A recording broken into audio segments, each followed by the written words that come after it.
Ibu, bapak, saudara, dan anak-anak yang terkasih, Pelangi Wacana kembali menyapa panjenengan semua dimanapun berada. Semoga dalam keadaan sehat, penuh dengan damai sejahtera. Kita akan membahas masih dalam rubrik dalam rangka menghayati perjamuan kudus bagi anak, rubrik Q&A yang terakhir, yaitu episode yang ke-8. Rubrik ini akan berisi semacam rangkuman atau kesimpulan yang kemudian dikemas dalam sebuah tema, yaitu perjamuan kudus yang inklusif atau perjamuan kudus yang terbuka. Apa maksudnya? Ikuti terus Q&A perjamuan kudus bagi anak-anak.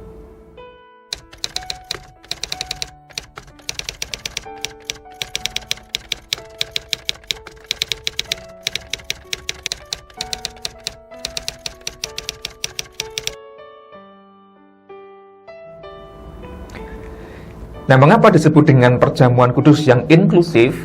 Kalau kita berangkat dari makna kata inklusif itu, saudara-saudara, dari kata to include, yang artinya adalah memasukkan atau mengikut sertakan. Untuk bisa memahami dengan lebih mudah, mungkin kita bisa merujuk pada lawan kata inklusif, yaitu eksklusif. Dari kata bahasa Inggris to exclude, yang artinya mengeluarkan atau melarang masuk. Nah, singkatnya, perjamuan kudus cenderung dahulu bersifat eksklusif, mengeluarkan pihak tertentu atau melarang masuk pihak tertentu. Karena ada batasan yang sangat rigid tentang siapa yang layak, siapa yang boleh ikut dalam perjamuan kudus. Nah, saat ini GKJ bernuansa inklusif dalam rangka melayankan perjamuan kudus. Semakin banyak orang yang boleh ikut dan boleh masuk, memasukkan atau mengikut sertakan. Ada batasan tetap, tetapi tidak terlalu rapat dan rigid. Semua warga gereja diundang berhak untuk ikut dalam sakramen perjamuan. Itulah makna perjamuan kudus yang inklusif atau yang terbuka.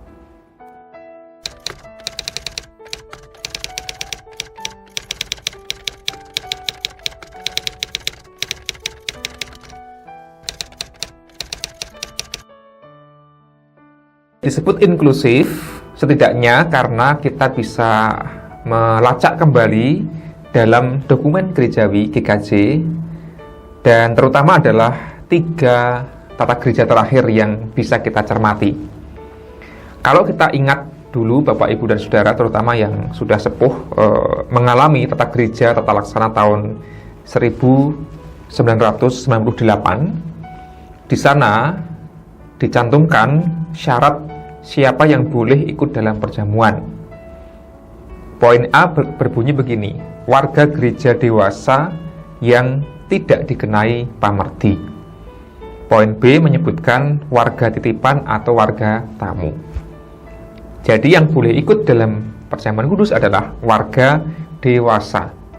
Artinya warga anak-anak tidak boleh atau belum boleh ikut dalam perjamuan. Itu pun masih ada syarat lagi, warga dewasa yang tidak dikenai pamerdi. Artinya sekalipun warga dewasa tapi dia dikenai pamerdi atau penggembalaan khusus, dia belum boleh ikut dalam sakramen perjamuan. Sedangkan warga titipan atau tamu itu diizinkan ikut perjamuan kudus. Nah, itu yang versi TGTL 98. Berikutnya, TGTL 2005 menyebutkan begini: yang boleh mengikuti sakramen perjamuan adalah A. warga sidi yang tidak dalam pamerdi. Kalau tadi disebutkan warga dewasa, kalau ini warga sidi, ya tentu artinya sudah dewasa juga, yang tidak dalam pamerdi. Artinya anak-anak belum boleh, dewasa tapi diperdi juga belum boleh ikut dalam perjamuan kudus. Itu tata gereja 2005. Yang B warga titipan, yang C adalah tamu dari gereja lain. Jadi sebenarnya perjamuan kudus GKJ tidak hanya untuk warga gereja dewasa, tetapi juga warga tamu dan titipan itu boleh ikut perjamuan di sebuah gereja. Nah, itu 2005, Bapak, Ibu, dan Saudara. Yang terakhir, yang terbaru adalah tata gereja Tata Laksana 2015 yang sampai hari ini masih berlaku. Yang 98 2005 sudah tidak lagi berlaku. Disebutkan di pasal 8 TKTL 2015, prosedur pelaksanaan sakramen perjamuan mengacu pada pedoman yang telah ditetapkan dan disahkan dalam persidangan sinode. Jadi tata gereja tidak lagi mengatur siapa yang boleh dan tidak boleh, tapi itu diatur di pedoman. Nah, bunyi pedomannya begini. Yang berhak menerima sakramen perjamuan adalah setiap orang yang telah dibaptis. Tidak lagi warga dewasa, tidak lagi warga sidi, tetapi setiap orang yang telah dibaptis. Selain itu, tidak ada lagi syarat yang tidak dalam penggembalaan khusus atau pamerdi. Jadi syaratnya simpel sekali, yang boleh ikut adalah setiap orang yang sudah dibaptis. Lebih jelas di dalam pokok-pokok ajaran atau PPAGKJ 2018, adapun yang diperkenankan mengambil bagian di dalam sakramen perjamuan adalah 2 poin. A. Setiap orang yang sudah dibaptis yang dipersiapkan dengan saksama oleh gereja untuk menyambut rahmat Allah. B. Anak-anak keluarga Kristen yang sudah dibaptis pada saat masih kanak-kanak. Sebab rahmat Allah berlaku untuk seluruh keluarga dan anak-anak juga mempunyai tempat dalam perjanjian keselamatan. Nah, PPA merinci lagi, dicetak kayak gitu ya, yang sudah baptis termasuk anak-anak keluarga Kristen yang sudah dibaptis. Maka ini sekaligus menjadi ajakan agar orang tua yang anaknya belum dibaptis ya monggo segera dibaptiskan supaya bisa ikut dalam sakramen perjamuan. Nah, saudara, dari jejak dokumen sejarah tadi menunjukkan bahwa dulu perjamuan kudus GKJ itu cenderung eksklusif, membatasi, mengeluarkan. Sekarang cenderung inklusif, memasukkan, mengikut sertakan semakin banyak pihak. Nah, itu yang dimaksud dengan perjamuan kudus yang inklusif atau terbuka.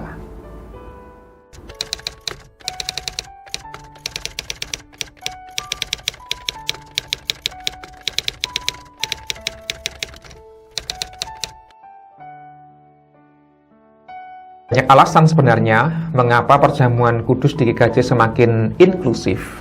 Yang pertama tentu saja adalah alasan teologis.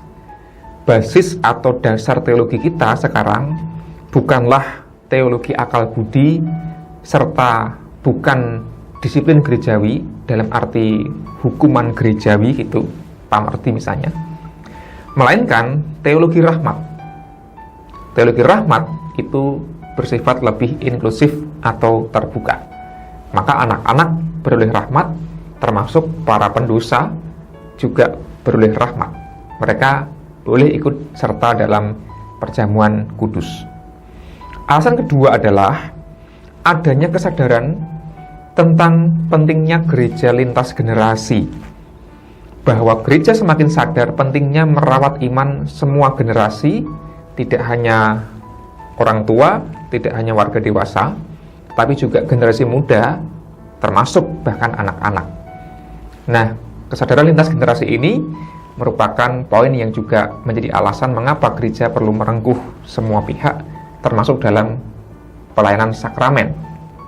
Dan 2 poin tadi tidak hanya muncul dalam gereja-gereja lokal, tapi juga merupakan kesadaran global, di mana gereja-gereja di dunia semakin terbuka dan semakin ramah pada semua generasi, termasuk kepada anak-anak.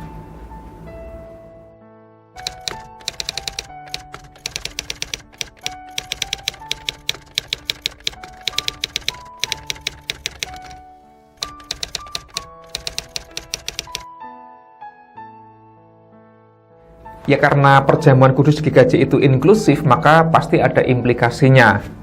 Yang pertama adalah implikasi eklesiologis, atau bagaimana kemudian wujud dan sifat gereja itu bisa hidup di tengah jemaat. Maka karena teologinya teologi rahmat, teologi yang terbuka, gereja pun sifatnya perlu menjadi gereja yang semakin terbuka dan semakin ramah. atau dengan kata lain gereja yang inklusif. Nah, salah satunya adalah yang ikut dalam perjamuan kudus termasuk juga adalah anak-anak. Gereja semakin ramah anak, gereja semakin terbuka pada anak-anak, bahkan gereja ikut terlibat dalam membela hak-hak anak-anak itu, termasuk hak-hak untuk mendapatkan pemeliharaan atau perawatan iman.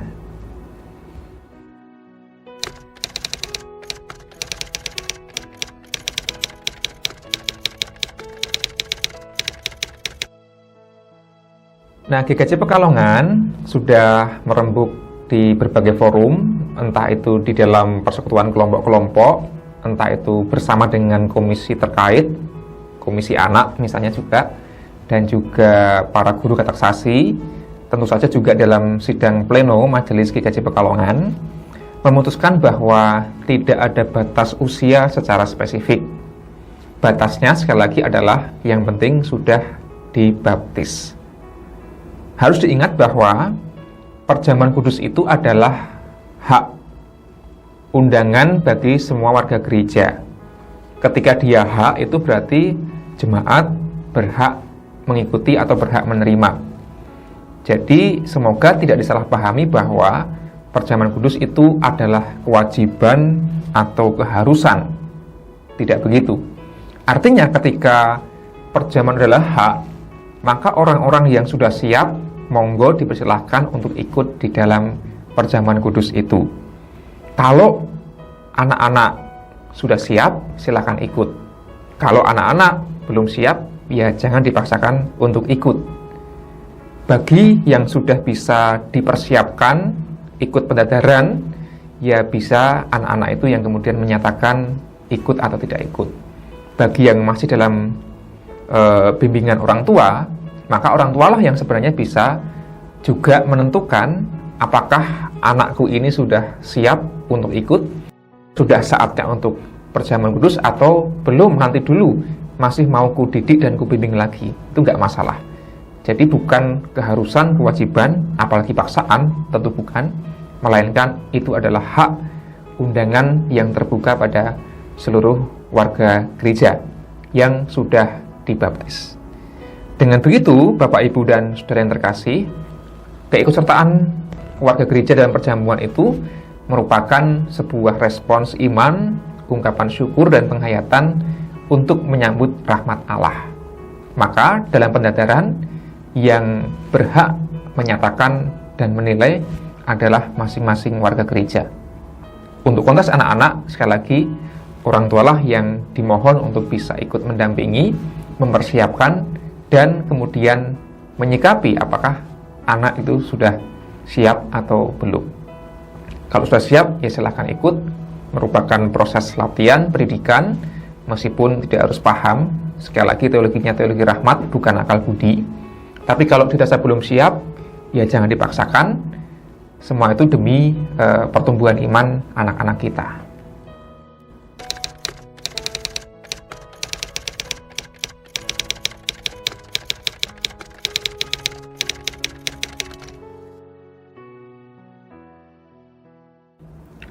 Selain anak-anak, ada dua pihak sebenarnya yang kemudian juga diikutsertakan berkaitan dengan sifat perjamuan yang semakin terbuka tadi. Yang pertama adalah orang-orang yang sedang ada dalam penggembalaan khusus atau warga gereja yang sedang di dalam pamerdi. Dulu mereka tidak boleh ikut, sekarang boleh ikut. Sekarang berhak ikut. Sekali lagi, bukan wajib dan harus ya, tapi berhak. Mau ikut ya monggo silahkan, boleh. Tidak ikut karena belum siap juga tidak masalah.